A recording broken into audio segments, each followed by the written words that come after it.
to be successful as a man, only one thing you need to control. Mesdames et messieurs, tenez bien ça m'a dit nous même garçon capteur dem. To be successful as a man, only one thing you need to master.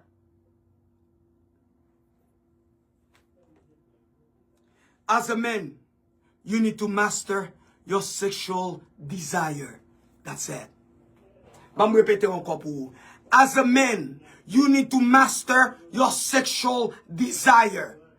If, quel que soit garçon, ou pas qu'à maîtriser désir sexuel ou, quoi me souvle, Jack descend pantalon le rogatoire. As a man, if you want to be a strong man, a dominant man, a great man, a good man, a strong man, spirituality, physically, in every way. If you want to be a solid man, only one thing that you need to master is your sexual desire. That's it. Ça veut dire qui ça? Ou contrôler tête ou sexuellement. Parce que seul bagay qui fait nek fait macaque, c'est bouboune femme.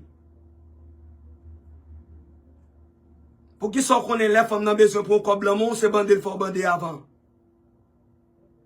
Only way you can be a great man as do you got to have the ability to control your sexual desire. Because let me tell you this, man, c'est coco qui fait nek faible.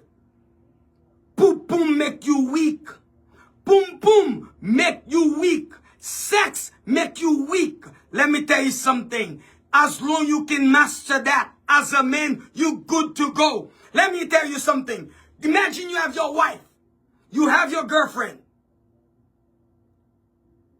When she's upset with you, what is the first thing she take away from you? Ou go problem avec madame ou la nan kay la la. Madame ou abandonne.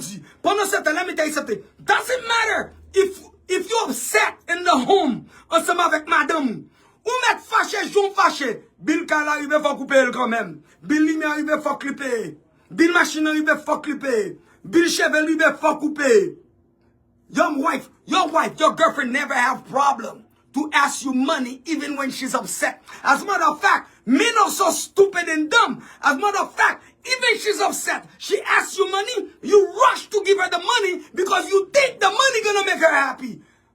La ou gaga. Ou là ou chérie. But guess what? Les madame ou fâche ensemble avec premier bagay. Li wè tire nan moun, c'est taille.